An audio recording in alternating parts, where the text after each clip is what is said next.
Madame, monsieur, c'est toujours un réel plaisir pour nous de vous retrouver ou de nous retrouver pour ce magazine dédié à la femme, mais suivi aussi par plusieurs hommes puisque nous recevons leurs suggestions, leurs remarques. Alors aujourd'hui, nous recevons une invitée qui est déjà passée dans cette émission il y a très très longtemps.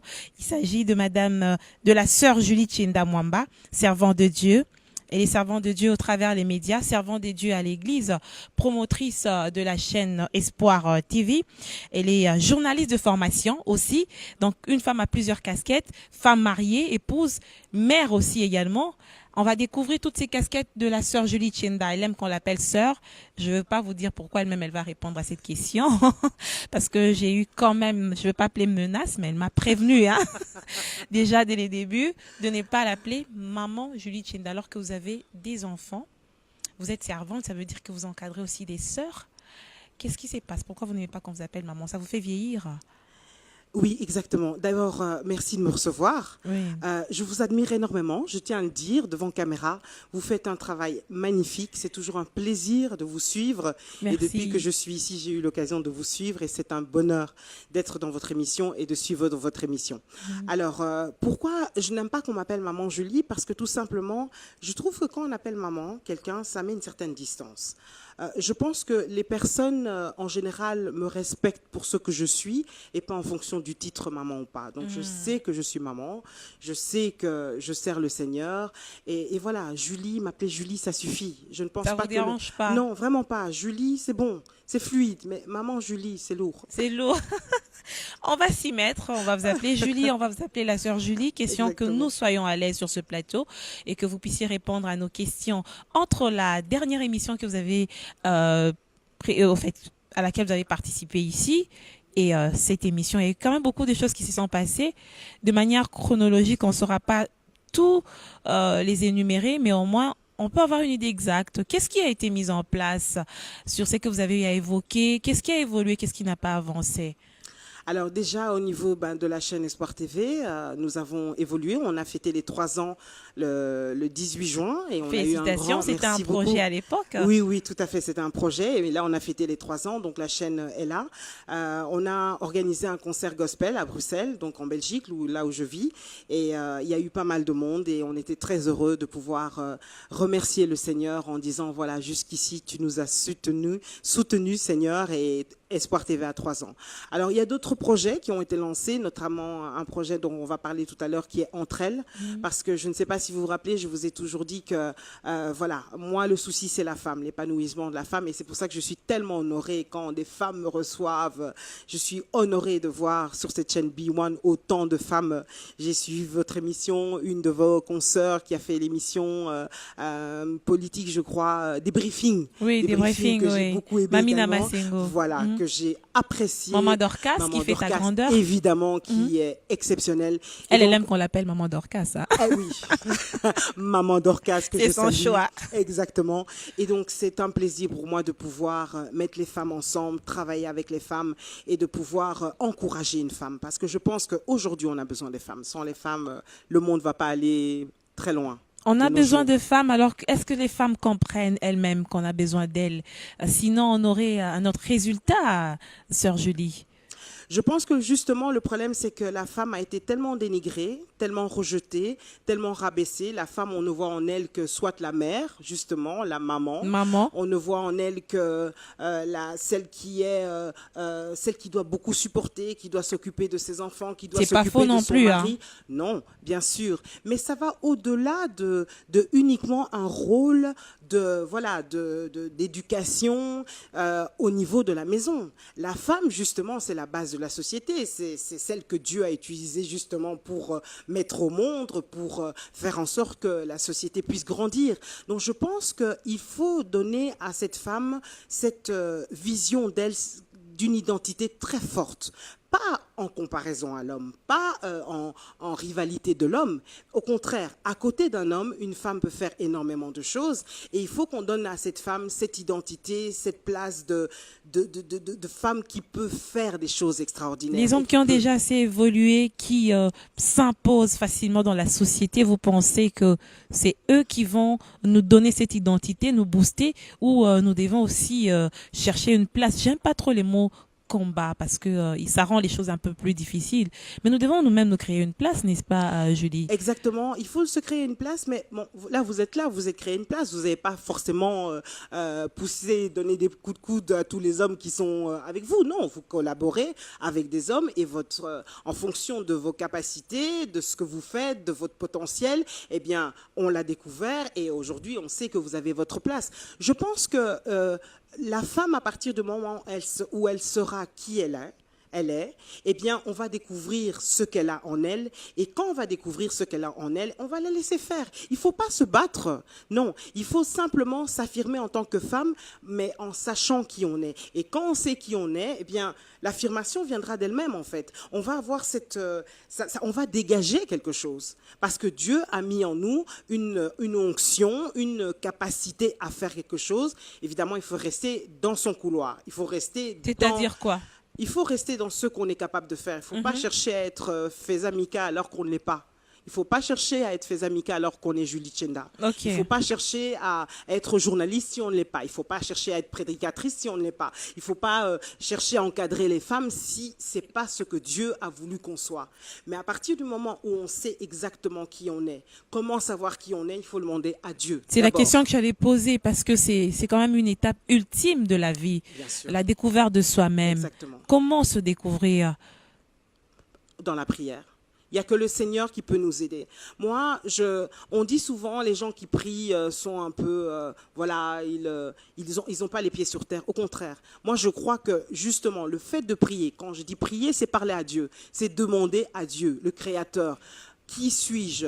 Hier, j'ai fêté mes 48 ans. Ah, joyeux anniversaire. Avant-hier, merci beaucoup. Et avant-hier, j'ai fêté mes 20 ans de mariage. Je pense que si j'ai pu rester dans ces 20 ans de mariage, si jusqu'ici, Vous n'en donnez pas l'air pourtant. Il paraît. C'est pour ça que je dis mon âge. Hein. C'est parce que je sais que je ne les parais pas. Parce qu'on dit toujours que les femmes cachent leur âge. Non, moi je cache rien du tout, 48 ans et fière de les avoir par la grâce de Dieu. Mais je veux dire, si aujourd'hui j'arrive quand même à pouvoir faire quelque chose, c'est parce que j'ai posé la question à Dieu. Et la première chose que j'ai faite hier, quand j'ai réalisé que Dieu m'avait donné cette année de plus, c'est le remercier parce que voilà, il a dirigé, il a conduit, mais pas au fur et à mesure du temps. Oui. Et j'essaie de rester exactement dans ce qu'il me demande de faire. Ça veut dire que c'est quand même paradoxal aujourd'hui. Vous êtes dans un autre monde. Vous évoluez certainement beaucoup plus à l'extérieur du pays. Vous avez une autre réalité, tout en ignorant pas ce qui se passe ici au Congo. On a plusieurs femmes qui sont à l'église, qui prient, et majoritairement, la population est constituée des femmes. Conséquence, les églises sont inondées des femmes, mais la société ne se développe pas. Est-ce que ces femmes ne prient pas bien? Est-ce que ces femmes perdent leur temps dans les églises? Ce sont les questions que les gens se posent finalement parce que les résultats ne suivent pas. Les femmes ne savent pas qui elles sont, tout simplement. Encore une fois, une femme qui va impacter n'est pas forcément la femme qui tient le micro. La femme ne doit pas croire que pour qu'elle soit femme et qu'elle puisse faire des choses, elle doit simplement être pasteur ou maman pasteur ou femme de pasteur, se retrouver à la chaire en train de prêcher. Prophétesse. Voilà, exactement. C'est pas ça. On n'est pas toutes destinées. Moi, j'ai chanté pendant des années à l'église. Je sers dans les médias également à l'église avec mon pasteur, que je salue d'ailleurs. Mais je veux dire, je n'ai pas forcément besoin de me retrouver à la chaire pour pouvoir faire ce que j'ai à faire. Le concept, par exemple, de Entre elles que j'ai lancé maintenant, c'est totalement en dehors de l'église. Parce que je me suis rendu compte, il y a beaucoup de réunions de femmes à l'église. Et tant mieux. Oui, moi, je ne veux chaque pas mardi, de telle heure à telle heure. Exactement.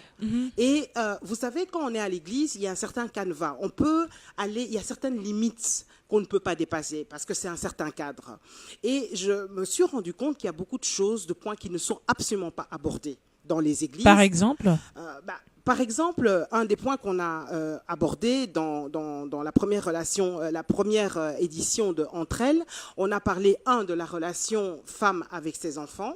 Ok, quelle doit être la relation, comment doit être le dialogue, parce qu'on a affaire à une autre génération d'enfants aujourd'hui. On ne peut pas leur parler comme il y a 20 ans. Ils vont vous dire, écoute, avec leur expression daronne, ouais. Enfin, ils ont un autre langage. Donc, on Qu'est-ce doit que tu racontes là, maman? Exactement, que tu me racontes quoi, maman? Tu vas pas tout simplement leur dire, tu ne fais pas ça ou tu fais ceci. Il faut leur expliquer pourquoi. Aujourd'hui, ils veulent des réponses. D'accord?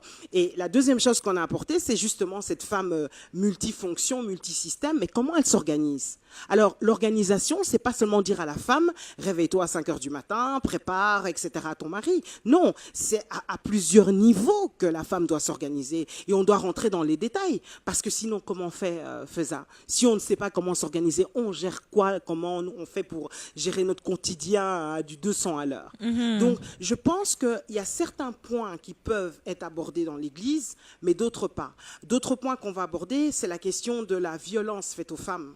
La violence à tous les niveaux. Il y a la violence sexuelle, il y a la violence verbale, il y a la violence au niveau conjugale aussi. Conjugale, harcèlement, moral. Vous avez des femmes qui constamment se font violer par leur mari parce qu'elles sont rentrées dans un mariage parfois de manière pas voulue. Mais elles n'en parlent pas, elles ne dénoncent pas. Elles vont le dire à qui? Au pasteur. Le pasteur n'a pas le temps de gérer forcément ça. Alors quand le pasteur va lui dire de supporter, sans donner des voies de solution, des voies, des issues. Exactement. Alors une femme battue, on va lui dire à l'église, maman, prie seulement. Non, pas prie seulement. Je suis battue, je prie seulement. Et quoi? Et le jour où il arrive un drame, on fait quoi? Et vous, vous dites quoi? Quand une femme est battue, vous dites quoi, sœur Julie? Je pense que... Qu'est-ce que vous diriez? Quand une femme est battue, je dis déjà qu'elle doit pas laisser ça comme ça. Elle doit en parler. Elle doit en parler. Si c'est récurrent et si c'est quelque chose de très sérieux, je pense qu'elle doit en parler. Elle doit en parler au pasteur avec insistance, mais elle doit en parler également aux autorités, parce que c'est un crime. La violence est un crime, et tout crime, aucun crime ne peut rester impuni selon la loi. Donc, c'est pas parce qu'on est chrétien qu'on ne doit pas respecter les lois. Donc, je pense qu'elle doit en parler. Et j'encourage une femme à en parler. Si vous connaissez quelqu'un de confiance dans l'Église, si vous avez des personnes qui peuvent vous aider, qui peuvent vous encourager, ne restez pas avec ce secret-là. Mais il y a une sorte de honte qui accompagne justement ces femmes qui subissent ces violences. Elles se disent après, on lui regarde pas, on lui donne pas le même regard, donc elles se résignent un peu. C'est ce qui fait que beaucoup de femmes subissent beaucoup de choses et se taisent au finish pour ne pas vivre leur destinée comme il se doit. Vous êtes d'accord avec moi? Exactement, et aussi parce que il y a cette mauvaise définition du mariage. Les gens se marient parce qu'ils croient que voilà, se marier, être madame telle, c'est un statut. C'est pas un statut, se marier. Il faut Mais pas c'est un statut? Oui, c'est un statut. Madame, c'est un statut, c'est un titre. Mais ce n'est pas qu'un statut. On ne se marie pas parce que, en tout cas, maintenant que je suis mariée, on va me respecter. Si on ne te respectait pas avant d'être mariée, on ne va pas te respecter parce que tu es mariée. Alors, il y a beaucoup de femmes... Mais c'est un peu ça qu'on nous a... C'est un concept qu'on a imprimé dans nos pensées. Ça fasse que c'est resté. Les gens pensent que pour... se rendre digne, il faudrait se référer, s'identifier à un homme, ce qui n'est pas aussi faux, mais il y a aussi autre chose, comme vous voulez le dire. Il y a une part de responsabilité dans la société et dans la personne qui se marie, en fait. Le mariage est une alliance. C'est une alliance très, très, très, très, très sérieuse qui est à l'image de l'alliance que le Créateur a prévue entre Christ et l'Église. Donc, c'est une alliance profonde. On doit rentrer dans cette alliance en connaissance de cause, en sachant que l'alliance implique une responsabilité, implique des devoirs, mais implique également des droits. D'accord? Donc, on ne se marie pas uniquement parce que, en tout cas, je veux prouver, en tout cas, Bakoye Banga. En tout cas, elles vont savoir que maintenant, moi, je suis mariée. Et alors, avec les réseaux sociaux, maintenant, on est submergé là. C'est à tout le monde qui monte. Voilà, la superbe chorégraphie, la super voiture, la super robe, la super salle, etc. Mais après, Après, on fait comment quand on doit se regarder dans le blanc des yeux et qu'on se rend compte que celui qu'on a épousé n'était pas forcément celui qu'on croyait, qu'il ronfle et qu'on supporte pas parce qu'on a le sommeil léger et qu'il va vous dire ah ben tel et tel tu ne fréquentes plus, ça tu ne le fais plus parce que maintenant tu es ma femme. Donc il faut savoir qu'on va rentrer dans un compromis, dans une négociation au quotidien. Et donc on ne peut pas baser sur ce mariage sur je me marie parce qu'on m'a dit ou parce que c'est bien de se marier. Il faut prendre conscience que c'est un engagement. Et je dis, 20 ans après, je salue d'ailleurs mon mari, que je bénis et qui est une personne extraordinaire, je dis 20 ans après que c'est vraiment une école. Et une école qui n'est pas facile. Parfois, on échoue royalement. Vous avez réussi avec quelle mention, là? Ah ben Si je on suis toujours peut à l'école, hein. savoir. Je sais pas en quelle année je suis. Non, je suis toujours à l'école. Et Toujours il à l'école. m'arrive 20 ans après, quand même. 20 ans après, il m'arrive d'échouer royalement. Royalement. Et vous dites, là, je dois reprendre. Je dois reprendre et je dois je dois travailler sur moi-même. Je dois travailler sur moi-même, bien Donc, sûr. les gens qui ont à peine commencé ou qui rêvent d'entrer dans les mariages doivent quand même connaître certaines choses qu'elles ignorent Voilà. ou qu'ils ignorent. Exactement. Et malheureusement, l'Église n'a pas tout le temps le temps de rentrer dans les détails. Bien sûr, il y a des programmes, mais je pense qu'il faut organiser beaucoup plus de relations, enfin de réunions où on va parler en profondeur des relations. C'est ce que dans vous le faites mariage. avec Entre Elles. Notamment, on fait ça et Entre Elles est ouvert à toutes les femmes, qu'elles soient chrétiennes ou pas chrétiennes, parce que d'abord, je pense qu'on peut apprendre de chrétiennes et de non-chrétiennes, mais également Vous parce risquez à que... un certain moment de ne pas mettre sur une même longueur d'onde quand vous allez aborder certaines questions. Parce qu'en tant que chrétienne, par exemple, si vous avez un problème, vous allez parler des dieux dans les couples, tout ça, il faudrait prier, il faudrait voir le pasteur, mais quelqu'un qui n'est pas chrétien, vous ne pensez pas que vous êtes en train de mélanger Non, parce qu'on aborde des questions qui concernent toutes les femmes. Ok. Par exemple, si on doit aborder la question, bon, bien sûr, à un moment donné, on recadre. Oui. Entre elles, c'est quoi? C'est que en fait, vous avez toute une série de femmes qui se retrouvent entre elles avec un brunch, donc un petit repas, et on prend 2 thèmes qu'on aborde. Avec 2 groupes, les femmes débattent sur le thème et ensuite on fait le compte rendu. Bon, maintenant, la force justement, c'est que comme il y a des chrétiennes qui sont là, elles régulent un peu. Mais vous savez, en général, bon, à moins d'avoir des femmes vraiment dépravées ou avec des mœurs un peu compliquées, mais vous mettez un cadre à ce que vous organisez. Donc, je pense qu'il y a des femmes qui vont avoir une certaine réserve par rapport à certaines choses. Mais si on doit avoir, par exemple, par rapport à la sexualité, la relation intime avec son mari, etc., voilà, il n'y a pas une relation intime forcément Chrétienne. pour une chrétienne ou pas chrétienne. La relation intime, c'est la relation intime. Le problème, c'est quoi? Le problème, c'est que quand vous devez aborder la question de la relation intime dans l'Église, c'est compliqué. Parce Très que c'est compliqué, l'Église. oui. Et donc, il y a des mamans, justement, qui vont vous Avec dire, beaucoup de non, je sais pudeur. pas quoi. Je vais parler devant Julie, devant Faiza de mes relations intimes avec mon mari. Alors que quand vous le faites dans un autre cadre, eh bien, on va en parler. Et il faut en parler. Et donc, c'est quand même un sujet tabou au-delà de l'Église. Vous êtes d'avis avec moi que déjà dans nos familles, on n'aborde pas ces questions. Et comment aller les aborder dans un cadre purement religieux, chrétien, où tout est censé être saint, entre guillemets? Tout à fait.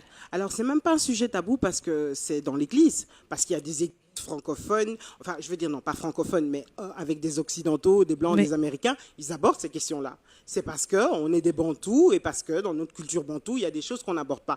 Donc, c'est même pas question de, voilà, c'est dans l'Église. C'est une question que c'est entre nous, les Africains, et que dans les Africains, on n'aborde pas. Alors, je pense qu'on doit aborder, parce que quand on regarde les chiffres concernant le divorce, on est vraiment à des chiffres affreux. Et On surtout est- chez les chrétiens, et c'est surtout quand même chez les dangereux. chrétiens. Il y a des pasteurs qui disent, moi, je ne fais plus de mariage parce que 6 mois après, ils divorcent. Mais ils divorcent pourquoi en général? Pour ce genre de petits détails qui n'ont pas été abordés préalablement dans l'Église et certains détails qu'ils ne connaissaient pas. C'est pas les raisons du divorce sont pas forcément toujours il m'a trompé, elle m'a trompé ou des cas extrêmes. Oui, bien sûr, il y a des cas qui arrivent à l'extrémité parce qu'au départ ça n'a pas été traité. Oui. Donc pour éviter ça, pour éviter que les gens divorcent ou fassent semblant d'être mariés alors qu'ils ne sont plus, ils font chambre à part depuis des années, je pense qu'il y a certaines choses qu'il faut aborder. Et la question de l'intimité, de la sexualité est importante. Il y a des maris qui n'acceptent absolument pas un break dans la relation intime.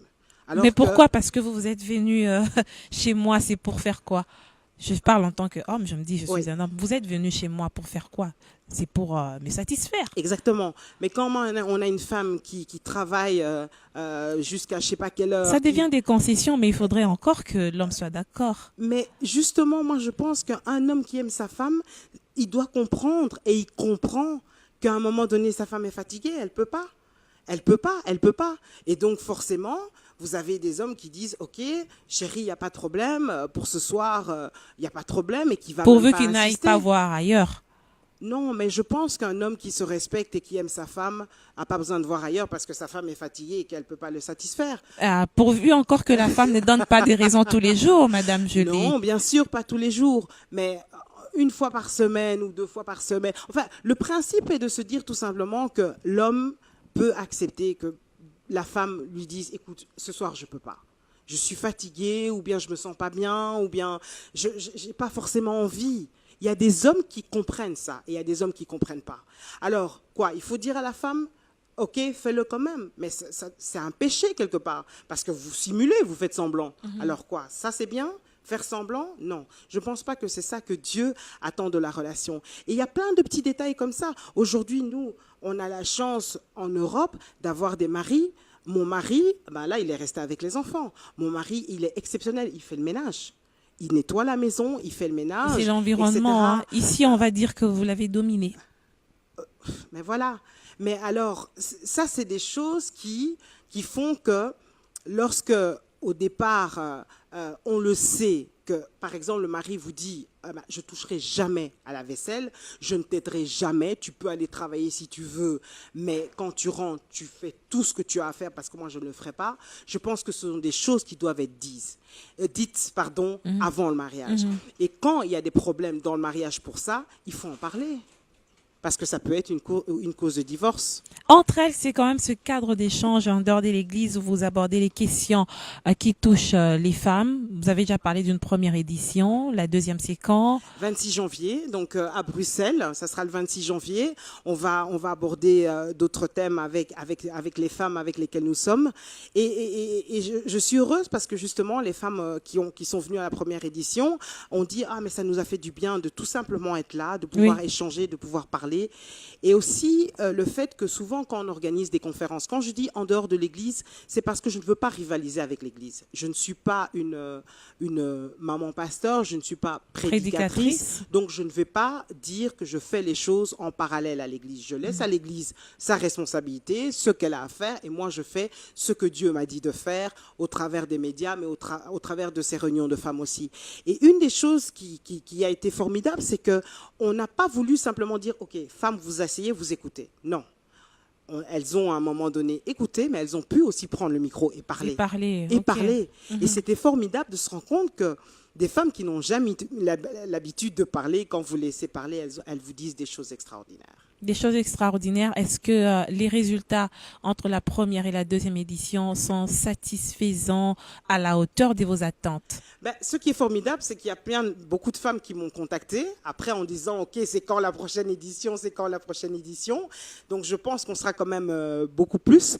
On avait une trentaine de femmes pour la première édition. C'est une salle qui a une capacité de 50 places. Je ne veux pas faire un gros événement, c'est pas le but, parce que là, on revient encore dans les mêmes histoires de conférences, etc. C'est pas le but. Le but, c'est vraiment d'avoir un groupe de femmes et je vous encourage à pouvoir faire ce genre de choses également ici et qui sait peut-être l'année prochaine entre elles ici à Kinshasa. J'allais poser la question parce que là, vous allez laisser les téléspectatrices en haleine. Elles vont bien vouloir poser des questions, mais quand est-ce que j'allais appeler maman Julie. Oh mon Dieu. Quand est-ce que la sœur Julie va venir? C'est pas grave. La sœur Julie va venir à Kinshasa parce que des problèmes, il y en a. Je pense que on pourra travailler. C'est pour ça qu'au début, je vous disais que j'admire énormément le travail que vous faites avec cette émission Femmes. C'est déjà un énorme travail. C'est Ouais. déjà une plateforme que vous donnez aux femmes Oui. pour pouvoir s'exprimer. Et je pense qu'en travaillant avec des femmes d'ici, parce qu'il y a une réalité que vous connaissez, que moi je ne connais pas forcément, et que je ne vais absolument pas prétendre connaître. Donc en travaillant avec des femmes d'ici, en accord avec ces femmes-là, on pourra, par la grâce de Dieu, en priant également pour que Dieu mette son oui par rapport à cela, on pourra organiser quelque chose l'année prochaine, pourquoi pas. Le but, c'est de toute façon, c'est pas de créer une révolution, hein. Messieurs, soyez à l'aise, on ne veut pas faire des femmes révolutionnaires qui vont se rencontrer et commencer à Rebelles. parler non, contre vous. Non, ce n'est pas du tout le but. Mais c'est trouver un cadre où on peut tout simplement être entre nous et parler. Se donner des conseils aussi. Se donner des conseils. C'est Mais important, oui. c'est important, c'est important. Moi, il y a des choses... Pourquoi j'ai beaucoup échoué, comme je vous disais tout à l'heure, c'est parce qu'il y a beaucoup de choses que je ne savais pas quand je me suis mariée, que je ne savais pas. Et si je les avais su, eh bien, j'aurais évité beaucoup de catastrophes. Donc, il faut apprendre aux gens. Et il ne faut pas hésiter à apprendre. Il faut accepter d'apprendre. Oui, il faudra aussi qu'il y ait une certaine flexibilité de la part de ces femmes-là qui viennent vers vous. Parce qu'après, à quoi ça sert de venir parler, de venir écouter les autres et de ne pas mettre en pratique ce que vous écoutez? Mais je pense que la manière de conseiller aussi, on doit faire attention à la manière de conseiller. Parce que quand on dit à quelqu'un, ah mais toi là, tu sais pas faire ce que tu fais ça comme ça. C'est différent de dire ça et de dire, tu sais ce que tu fais, tu le fais bien, mais si je peux me permettre, si je peux te donner une petite suggestion ou un conseil, est-ce que tu pourrais pas plutôt rajouter ça ou faire comme ça? Voyez, je pense que beaucoup de femmes ne veulent pas écouter parce que la manière dont on les a abordées est vraiment très, très négative. Encore une fois, certaines mamans de l'Église, avec leur autorité, je ne sais pas, on peut parler avec amour, avec gentillesse, avec douceur, dire à la sœur qui, par exemple, s'habille mal, on peut lui parler avec amour, on peut lui dire avec amour, on n'est pas obligé de lui dire, écoute, ta jupe là est trop Tu viens courte, séduire. tu es en train de séduire les hommes ici. Pourquoi parler comme ça? Je pense Ça, c'est un qu'il problème faut- aussi entre les femmes. Exactement. La femme, quand elle a le pouvoir, elle peut être très, très dangereuse et très méchante. Il faut vraiment qu'on ait des cœurs Donc, de mère. vous on ait des rejoignez cœurs. quelque part ceux qui disent que Basi Batonga Rambo Kate. Les femmes qui ne sont pas renouvelées par le Saint-Esprit, qui ne sont pas renouvelées par leur intelligence, qui n'ont pas le Seigneur pour les guider, peuvent devenir Dangereux. hein. dangereuses. Cette femme qui est folle, nous sommes en train de parler de la femme L'insensé sage. de la Bible, c'est celle-là. Exactement. Nous parlons de la femme sage. Mais Celle la qui femme bâtit sa sage, maison. elle doit être brisée, hein. Et le Seigneur sait comment nous briser bien. Cette étape des brisements, quand on rate, finalement, on est à côté de la plaque. C'est pourquoi il y a des divorces. Il y a des gens qui sont en dehors de leur destinée parce que peut-être ils n'ont pas réussi. On revient à ce que vous aviez parlé, d'échecs, tout ça. C'est une école aussi, C'est une école. cette chrétienté dont vous parlez. C'est quand même une école. Oui. C'est une école et il faut se laisser diriger, il faut se laisser modeler par le Seigneur. Et ça, c'est l'école de tous les jours. Mais à partir du moment où vous avez cette prière, vous dites, Seigneur, fais de moi ce que tu veux, utilise-moi pour ta gloire. Le Seigneur dit, ok, tu me donnes l'autorisation, je vais le faire.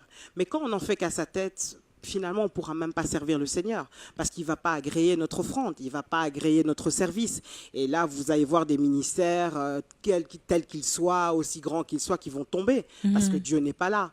Mais je pense que lorsqu'on se laisse façonner par Dieu, on arrive à acquérir cette simplicité, cette humilité, cette douceur. On arrive à aimer les gens, à apprécier Surtout les gens. l'amour. hein. Oui, c'est important.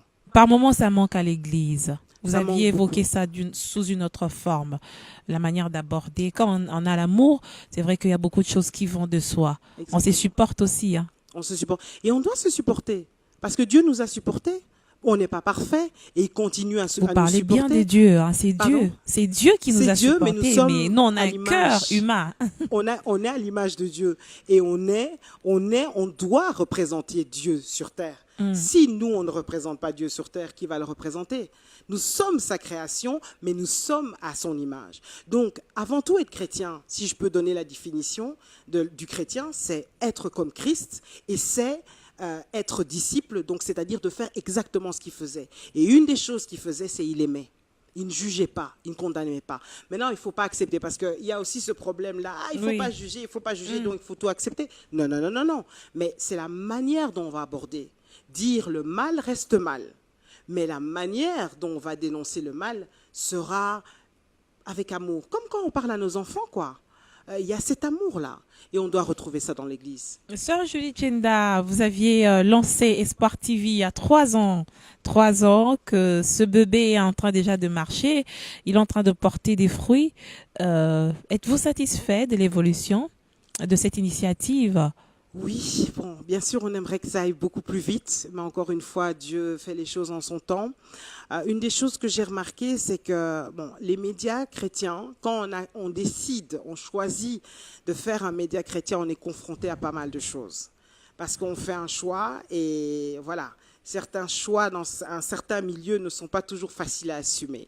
Mais je suis contente. Donc, c'est une chaîne qui a des programmes avec des prédications, des émissions, également des films, des dessins animés. Donc, chrétiens, nous essayons de mettre, d'apporter cette plateforme où des chrétiens qui font un tas de choses s'expriment.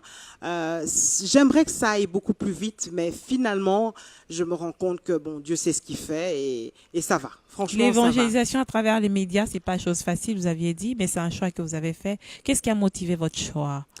Disons que la première chose qui a éventuellement motivé mon choix, c'est de me dire que les médias sont le moyen que Dieu nous donne de pouvoir agir vite et bien et directement, atteindre un grand nombre. Donc c'est une possibilité qui nous est donnée de pouvoir atteindre beaucoup de gens en étant à un endroit donné. Eh bien, on peut atteindre énormément de gens. Bon, évidemment, il y a le fait que c'est ma formation aussi. Alors je me suis dit, en fait, Dieu m'a dit à un moment donné, écoute, je t'ai pas donné ton diplôme pour rien, donc tu vas utiliser cette faculté, cette capacité, cette formation pour me servir. Donc le but, c'était vraiment de parler haut et fort à un grand nombre. Je pense que, et c'est la responsabilité qu'on a également, c'est que Dieu nous demandera des comptes justement. Qu'est-ce que tu as fait avec le micro que je t'ai donné? Qu'est-ce que tu as fait lorsque tu t'es retrouvé à la caméra? Et là, j'encourage pas mal de gens parce qu'on voit beaucoup de choses au travers des réseaux sociaux maintenant. On voit des gens qui s'improvisent comme ça. Mais attendez, vous avez une responsabilité. Quand vous dites tout ce que vous dites là, au travers de vos lives, de vos directs, de vos émissions que vous faites, YouTube également, c'est une responsabilité. Alors, s'il vous plaît, demandez conseil peut-être à des professionnels, contactez des gens pour avoir une formation. Parce qu'on ne peut pas tout dire n'importe comment à n'importe qui. On doit savoir comment on doit s'exprimer quand on est à la télé. On ne peut pas se permettre de faire ce qu'on fait comme on veut, quoi. Parce que finalement, les gens vont suivre et prendre des mauvais exemples. Exactement. C'est ce qui arrive d'ailleurs, malheureusement. Exactement, on prend des mauvais exemples et aussi, vous le savez très bien, en tant que journaliste, quand une information est lancée, elle prend quelques secondes et pour la démentir, si c'est une mauvaise information, très difficile de démentir quelque chose qui est déjà parti. Difficile, et il y a des gens qui sont morts médiatiquement parce qu'il y a une information qui est passée. Donc les gens doivent être responsables lorsqu'ils s'expriment. Donc évangélisation au travers des médias, très très très bonne chose, mais encore une fois, il faut savoir comment le faire. C'est pas parce qu'on est un prédicateur, on est un pasteur, qu'on a cette onction-là, qu'on a forcément l'onction des médias. Non, vous allez évangéliser, vous allez prêcher au travers des médias. C'est devenu à la mode, hein. Il y a un téléphone, on se filme et puis on balance sur Facebook Direct et sur YouTube, ça passe, et les gens consomment sans beaucoup d'énormes, sans finalement on est menacés, nous autres qui avons la possibilité de pouvoir les faire de manière assez appropriée. Oui. Oui, et c'est un danger. Pour moi, c'est un danger parce que l'information, la surinformation, c'est pas l'information, la sous-information, c'est pas l'information. Et je veux dire, l'information, c'est un art, c'est un métier. On étudie pour ça, on étudie pour être journaliste. Oui. On ne s'est pas levé un jour en disant « je suis journaliste ». Voilà, on a fait des années d'études pour cela. Donc, je pense qu'il faut encourager les gens à apprendre le métier. Oui. Parce que c'est trop grave, c'est trop grave. Je vois tout ce qui est en train de se dire pour l'instant, même par rapport au Congo. Il y a beaucoup d'informations qui sont complètement erronées, des gens qui se Tout le permettent monde de est journaliste parler, aujourd'hui. voilà, de se permettre de parler de la situation d'ici et vous arrivez sur place et vous voyez que c'est autre chose. Donc, attendez, il faut s'informer et il faut avoir une bonne information avant de la divulguer. Connaître justement les BAB de ce métier. Sœur Julie, on a fini l'émission. Déjà. En 1 minute. Déjà, ça passe très vite. Vous avez beaucoup de choses à dire. Comme toujours, en vous suivant, on est captivé. Mais j'aimerais qu'en 1 minute, vous puissiez vous résumer, ou il sera quand même difficile parce qu'on a parlé de beaucoup de choses, donner votre idée de conclusion par rapport à cette émission. Alors, encore une fois, merci. Moi, je vous attends en Belgique de pied ferme. Et là, cette fois-ci, c'est moi qui vous inviterai avec plaisir. Et je vous poserai merci. Aussi, même si on je viendrai faire la restitution dans cette émission. En tout cas, merci en tout cas de m'avoir reçu. Alors moi, j'aimerais tout simplement dire, femme, voilà, on est bientôt en 2019. Ton avenir est possible. Le meilleur reste à venir avec le Seigneur. Pourquoi? Parce qu'en Jérémie 29:11, et c'est le passage que Dieu m'a donné pour ce que je suis en train de faire à Espoir TV, Dieu nous dit qu'il a des projets de paix et non de malheur, un avenir rempli d'espérance. En lui. Donc, femme, tu as un rôle à jouer dans cette société. Tu as un rôle beaucoup plus important que tu ne l'imagines à jouer dans cette société. Pour pouvoir jouer ce rôle, tu dois d'abord savoir qui est ton Dieu, qui est ton Créateur et qui tu es selon les yeux de ton Créateur. Alors, moi, je t'encourage à savoir connaître ton identité et puis fais ce que tu as à faire. Pas forcément dans l'église. Tu peux le faire au travers de ton école, tu peux le faire au travers de ton travail, tu peux le faire dans ton quartier, tu peux le faire partout. Mais ce qui est important, c'est que tu fasses ce que tu as à faire parce que tu as appelé à faire, à avoir une mission dans ce monde et que Dieu te demandera un jour des comptes par rapport à cette mission. Ah, j'espère que le message est passé et que chacun de nous a eu à retenir quelque chose, surtout les femmes, parce que la société attend beaucoup de nous, comme l'a dit la sœur Julie Tchenda, que nous avons reçue dans cette émission. Sœur Julie Tchenda Mwamba est servante de Dieu au travers les médias. Elle est également initiatrice de cette plateforme Entre elles. Elle est initiatrice de la télévision Espoir, une femme à plusieurs casquettes, on l'a dit au début de l'émission. Merci, mesdames et messieurs, pour votre fidélité à notre programme. Merci également à vous, sœur Julie Tchenda. Merci.